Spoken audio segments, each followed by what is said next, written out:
Hi, I'm Anne from Game Like a Mother. I specialize in games that can be played in 20 minutes or less, and these are my top 10 games for new parents. Generally, you'll have a few more evenings at home, but you're also a little bit tired. So these games have been selected with that in mind. They have clear and simple rules, easy setup, are quick to play. There are no cooperative games on this list because a lot of times this is not a time where you're on your A game, and if someone isn't pulling their weight in a cooperative game, it's going to get frustrating for everyone. So instead, these are games with minimal or gentle player interaction, but are engaging and interesting and fun to play. So hopefully you want to play them on repeat, and even when your sweet little child is a cute little elementary schooler, then they'll get to play these with you. So I have all the games listed in the description of the video along with a timestamp if you want to skip to a particular one. So let's get started. First up, we have Super Mega Lucky Box, which is basically strategic bingo, and you're trying to get the most points over 4 rounds of play. And all you're doing is you start out with 3 kind of bingo type cards in front of you. You flip over cards with numbers on them, and you get to mark off a number each turn. So simple, so easy, so wonderful to get up and running, but there's a bit going on. As you mark off rows or columns, you get bonuses, and the bonuses can be lightning bolts, which help you adjust the numbers as they come out. You can adjust them higher or lower as you please. There are moons that matter for points at the end of the game. There are stars that give you points each round, and then there are extra numbers that you can mark off. If you mark off a row, then you get a bonus number to mark off somewhere else. So it's very satisfying to play. You are literally checking off boxes, which feels really good. And then it's great for 2 players in the evening, but it also works really well if you have people over, if you have grandparents coming over or friends or siblings. It's just a really nice, easy activity to get out and enjoy together. So this one is very versatile and gets a ton of use in our house.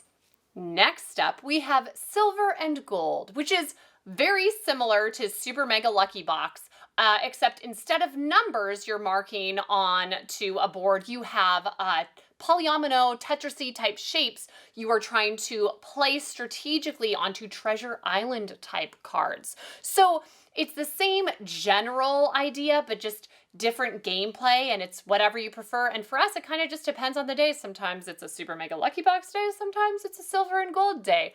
And it's the same thing over 4 rounds. You're trying to get the most points. Different Treasure Island cards have different shapes and different point values depending on what's on the number of boxes on the cards. They have a few specialty items. There are coins you can mark off, and you get bonuses for being the first to mark off 5 coins, and then other people get bonuses once they do 5 coins. There are little palm trees that get you bonuses. There are little X's where if you mark off one of those spots, you get a bonus spot you get to mark on either of your 2 cards you have in front of you.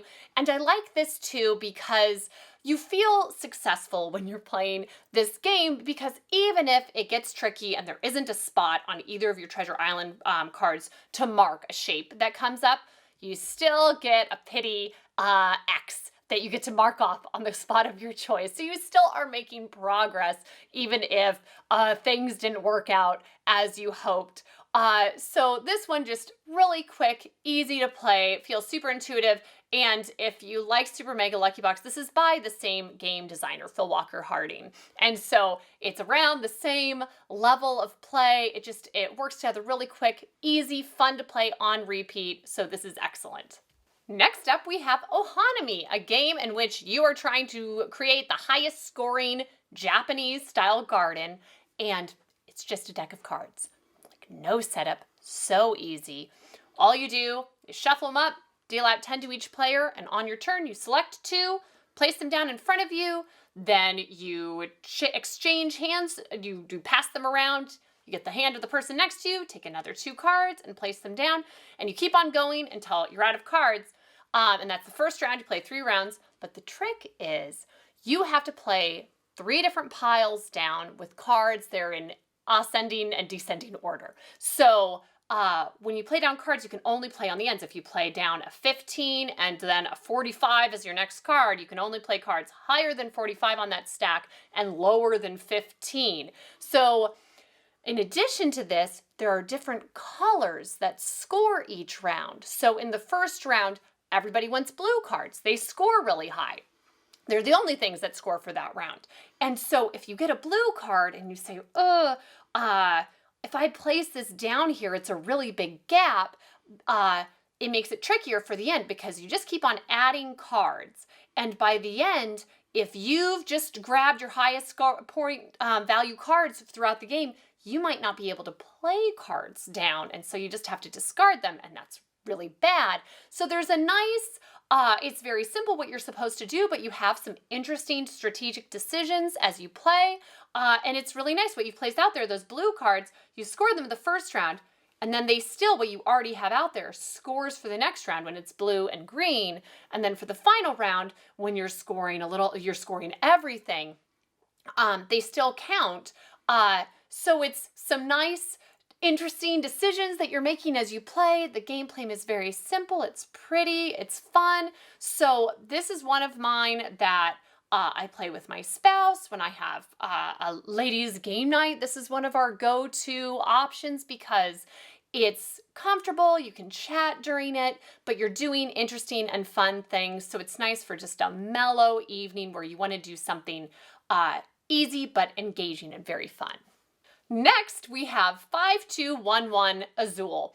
And this is one of my favorite games to play with people who are reluctant to play a game, because when you've told them the name of the game, you have also told them how to play the game. You start with 5 cards, and then on your first turn, you get to play 2.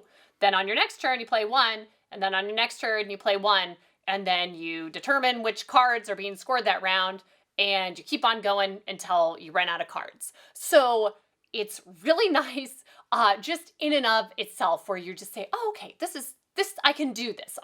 I'm tired. I just want to sit, but you can have a nice bonding time with something easy, but then you get into it and gosh, it's a lot of fun, especially with 2 players. There's regular 5211 has kind of a southwestern theme, but we have 5211 Azul, and a lot of people are familiar with the game Azul. So again, the more kind of familiar things you can throw at people, it helps them to sit down and play a game, even if they're tired. And this one is fun because the colors of the cards determine what you are collecting. And so you can, if you have whatever the most colors are out at the end of a round, that's what you end up collecting and getting points for. So if I play down a yellow 5 and the other person plays down a yellow 3, and then I have a yellow 1, and those end up being the most color that's out there, that is what collected, and I have those points saved, and the other person has their points saved.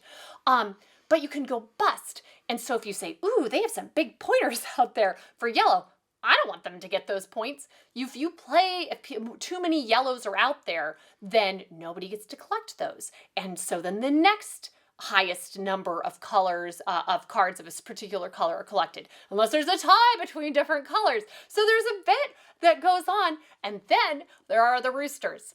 The roosters, if you have, those are worth 1 point.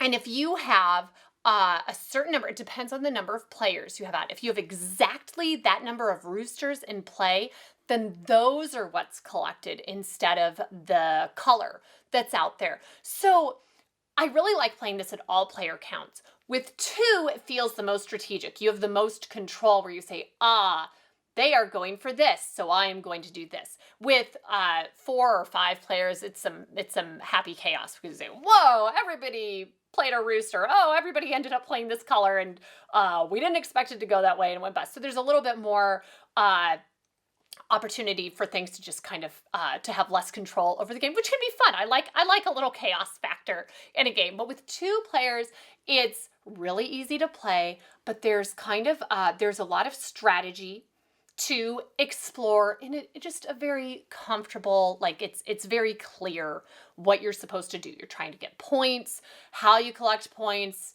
and the things that make other things happen. So it's just very clear. You aren't having to consult the rules on a regular basis, and it's really fun. And it's another one of those that works really well for 2 players. But if you have a couple people come over, you can say, hey, we have this game that we're excited. So it works well for 2 people, but other player accounts as well, which is a great point for a game.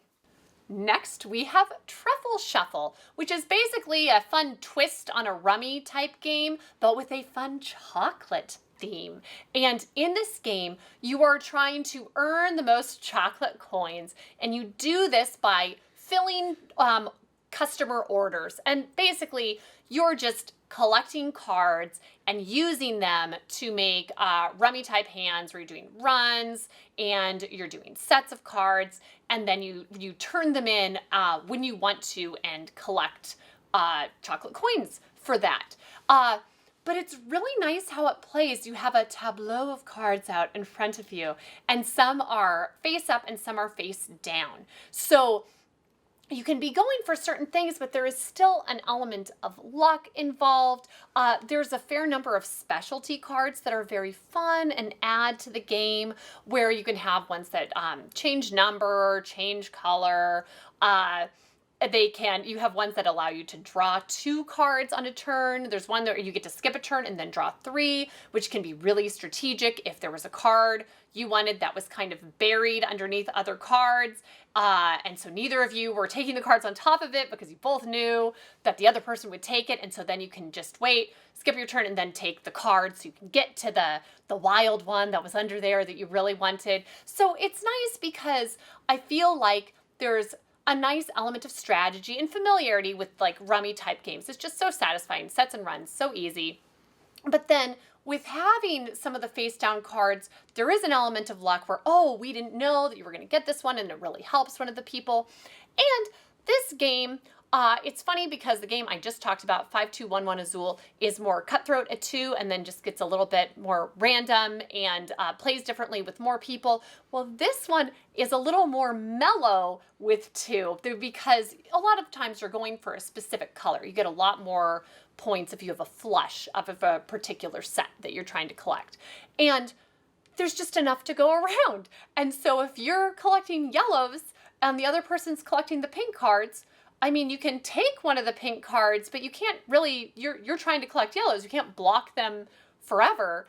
And so it gets a little bit more cutthroat when you add people in this. When you have 3 or 4 people playing, if you're trying to collect yellows and then other people are trying to collect yellows, well, then that person's scot-free to go and collect as many pink cards as they want. So you say, oh, this is very different. So it's still fun, just the gameplay changes a little bit. So it's nice to know, oh, if I'm playing this with my significant other in the evening, it's just kind of going to be mellow, nice. How am I maximizing my hand as I am getting some cards planned on and then some wild ones in the mix? So it's just a really satisfying game. It's a fun twist on rummy and it has a great theme. So it is an excellent one. Next up, we have Qwixx. A nice little dice game. It's called a roll and write because you're going to roll the dice and then you get to write on your sheet whatever combination of the different dice rolls that you want to keep. What you're trying to do is you're trying to get the most points. You have 4 rows of different colors and you're trying to fill in the numbers on the rolls as best you can in order to maximize your points. 2 of the rows go from low to high for the numbers, and 2 of the rows go from high to low, and that matters because if you mark a 7 in the row that's going from low to high, then you can't ever mark the numbers 1 to 6 or 2 to 6 on that row. You have to mark it has to be higher from 7 from then on, and you have to get a certain number marked in there before you can close off the row, and then nobody else gets to mark. So if you close off red, remove the red die from the game, and nobody gets to mark in red anymore, and that's really helpful for getting the highest score. And I like this game because everybody's engaged every time you're playing. So this works really well with 2 players, but if you're playing with like 4 or 5 players, everybody's still in it on everybody else's turn because when you roll the 2 white dice, the combination of those 2 are up for grabs for everybody. And so everybody can say like, oh, ooh, a 12 was rolled, especially at the beginning. That can be really, so that can be really helpful at the beginning. So your 2 rows that are going from high to low, everybody wants to grab the 12 and mark it. But then whoever rolled, they are special in that one, they have to mark at least one number on their turn. Everybody else, it's optional. So they have to mark a number, and they can mark up to 2. They can mark the 2 white dice, and then they can combine one of the white dice with one of the colorful dice, the red, yellow, blue, green. Pick one to combine with any of those and mark it on their board. And so you're trying to get as many numbers on your board, but also not be able to get to a point where you can't mark a number. And there is, so the game ends when either 2 dice have been removed from play, 2 rows have been marked off, or there's like a mercy rule. And if you can't mark a spot 4 times, then the game's over. You get some negative points for that. But it's one of those games that we ended up laminating our boards because we just played through all of the sheets that came with the game when we got it. We know a lot of people that has happened to. They sell refill sheets on Amazon because it's such a thing. And it's one of those games that kids like it. You can play it with kids. It's completely appropriate for an adult level game night. My husband and I have played this, just the 2 of us, many a time, but you can play with grandparents. So it works for everybody. It's really satisfying every time you play, and it's different. You never really know what you're going to get. It's comfortable because the rules are so simple and easy, but you never know what the dice are going to throw at you. So it makes it really fun and interesting every time. Next up, we have Bloom, another roll and write in which you roll out dice and then you get to take turns drafting or selecting a die, and then the color of that die determines what color of flowers you are circling in your flower garden, and you are trying to score the most points. You score points by either circling all of a particular flower. If you have all of the pink flowers circled, you get a bonus for that, or by circling all of the flowers in a garden bed. So very easy, very simple, not anything tricky to get around there. But there's a little more spatial awareness in this game, where if you can be strategic in that way, you will do well. So this one's nice because you'll be surprised. I do pretty well in Qwixx. I love Qwixx. I've got that down. I really enjoy Bloom. I don't win this one as much. I do better with the strategy in Qwixx. So it's nice, just kind of depending on what people are, what kind of strategies appeal to them. If you switch games, even if it seems pretty similar, you can get where it hits somebody just the right way. And so this one is really nice. There are different garden beds that you're trying to, you can have garden bed A, B, C, D, or E. So there are different boards that you're working with. It's not always the exact same one.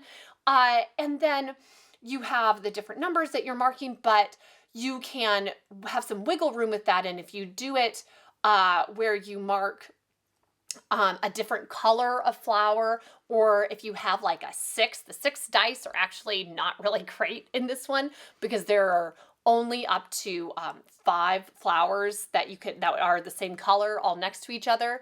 Then you can have an unhappy customer if you have to mark one fewer, or if you mark one of a different color and just kind of bundle it in there. But it can be strategic to do that sometimes, because then you're able to finish off a flower bed or a particular color of flowers. So you have some nice kind of gentle things you're weighing as you play. And it's nice too, because somebody, you're drafting dice, somebody can take one that, oh gosh, I really wanted to have the clear die is a wild one, and it can be any color you want it to be. And oh, I wanted that one, but it was a 4 wild. I can use this 3 yellow instead and do okay with that. So it's not ever like someone is just, ha ha ha, I got you. You have options, and you can work with whatever you have, and you even have one reroll you're able to use if there's something where they take the 4 wild and the rest are just ones. The ones aren't good at all. And so you can re-roll them. So you have some options to work with, and it's just kind of gentle and really satisfying to play. And it's another one, just these nice, easy dice games, really nice element of luck and strategy, and they play really, really well. Next up, we have Ticket to Ride London. There are a few other city-level versions of Ticket to Ride. In addition to London, there's New York, San Francisco, and Amsterdam. And these offer all of the fun of your standard Ticket to Ride games. but condensed down to a city, and you can play it in 20 minutes instead of a longer drawn out game where you can only play one in the evening. You can play 2 or 3 of these, which is perfect if you just have a little bit of time to play a game. And these are so well done. All of the Ticket to Ride games are so well done. They're very thematic to whatever city you choose. It's a fun way to pretend that you've gotten to go and explore that city. We really enjoy Ticket to Ride London, and it has the same thing as a regular game, but they have the buses and they have different, you try to get the most points, and you get points by claiming routes or connecting 2 different destinations card. If you claim like a ticket card, then you get points for this. And this one, you also get points for being able to connect all of the different locations within a district together. And so that's a little bit different from the regular Ticket to Ride games, but it plays so well. It's very simple. You get different color cards, and then you're able to place them down in order to claim a route. It's just very intuitive the first time you play through. Collect cards, play them down, get routes, get points, and whoever has the most is the winner at the end. It's a very good one to chat during. You aren't really having to do anything intense, but it's very pleasant to play, and it's different from a lot of the other games on the list. And I just really appreciate they've done these, and they keep on coming out with more cities, so it'll be interesting to see what's next. Next up, we have Canvas, a way to make art even if you aren't an artist. In this game, you are trying to win the most ribbons and score the most points for your art that you're making. And you're making art with these really cool translucent cards that you're going to collect, and then you stack 3 on top of each other and stick them into a backing sleeve, and you get to show everybody what you've created. And what really matters is there's a bunch of icons on the bottom of the card, and you're trying to have those icons fulfill the requirements of, generally there's 4 different ribbons that you can earn over the course of the game. So you can have variety, where you want to have 1 of each kind of icon showing. You can have repetition, where there's 2 of the triangles showing in there. So there's a few different things you can be going for. And so the picture doesn't technically matter for your points, but it's just a really fun part of the game, and it adds to the game very much so. It makes it so people want to play this game. It's a very pretty game. And I love this because they have on the back of the rules, they have a bunch of different levels of play. They come with a bunch of different cards that you can be going for. And there's a family level where you can have just 2 cards. So you can be very successful playing right away. Okay, I'm just trying to fulfill these 2 requirements with the cards I'm collecting. The manner in which you collect the cards. There's a lineup of cards, and the first one is free, and then you have inspiration tokens you can spend to get ones further along the line. This one further up is just perfect. I really need those spots on the bottom, those tokens to fill in what I'm going for. And so it's pretty gentle, the weight and what you're actually trying to do. And then you sit there and you kind of try to puzzle out the order in which you're going to stack your cards. You can have up to 5 cards that you're trying to figure out which 3 you're going to use to create your art. And then you show everyone, and it can be like wandering complexity, and it shows a girl with her hair in the wind, and she's in front of a cityscape, and there's like the moon and stars up above. So it's very pretty. It's very fun to show off what you've created. And you're creating 3 of those, you score it up, and see who's won. But they have a bunch of levels of play. You can play very simple entry level, and then they have a bunch of different cards where if you combine them, you're making it's very strategic what you're trying to collect and which cards and why. So I like this because it's again, very flexible to whatever level you want to play at, and you can start very easy and you can gear up if you like, or you can stay on that level. We play this with our kids a lot of times, and they like the standard level to play. They know what to go for then, and that's completely fine. But then if we play it with friends or if we play it on our own on a regular basis, we want to mix things up a little bit. And there's the opportunity for that as well. And it's just beautiful. It's one of those games you want to show off. So it's a great choice, and it can be as easy as you want it to be and as hard-hitting and complex. And finally, we have Lost Cities, which is one of the games where if I could just pick one game to play most nights with my husband, this might be it, because it is so satisfying to play. It is so simple to get up and running and to play, but it feels so interesting and like you're on the edge of your seat every time you play, because you're trying to get the most points by embarking on different expeditions. And all you're doing is you have a hand of cards, and on your turn you play one, and then you draw one. And that is it. You have to play the cards out. When you play them, you're either playing them to go on one of your expeditions, or you are discarding them in the center where they are up for grabs, and the other player can then play a card and pick up the card you played in a discard pile in the center, which is terrible because then you're helping them. So you don't want that. So you have these cards, and it's very like, oh gosh, can I discard this one or will they take it? And you have to play your cards in sequence. They have to be played from low to high for your expeditions. And there are even wager cards you can play on your expeditions. So if you want to start and you say, ooh, I'm going to be able to play a bunch of cards for this expedition, you still might want to wait, because if you get that wager card, you're going to get so many more points because it multiplies the value. When you go on an expedition, you instantly, there's like a thing, if you were going on an expedition, there's costs associated with it, right? So you're instantly at negative 20 points when you go. You're paying 20 points to go on that expedition. But then if you play down a 2, a 5, a 7, and a 10, you earn back those points. So what is that, 24? That's 24. So you'd get 4 points at the end for having gone on that expedition. But if you'd been able to play some wager cards down, you could have multiplied that. If you'd waited and been able to get an 8 or a 9 in there too, gosh, you could have gotten a lot of points. There's a bonus if you get 8 cards down, then you get a bonus for that as well. So it's so easy to get up and running, play a card, draw a card, play them in sequence according to color, and that's it. But there's a lot of meat there to the game, which I really like. So it's perfect because you can play and be successful your first time.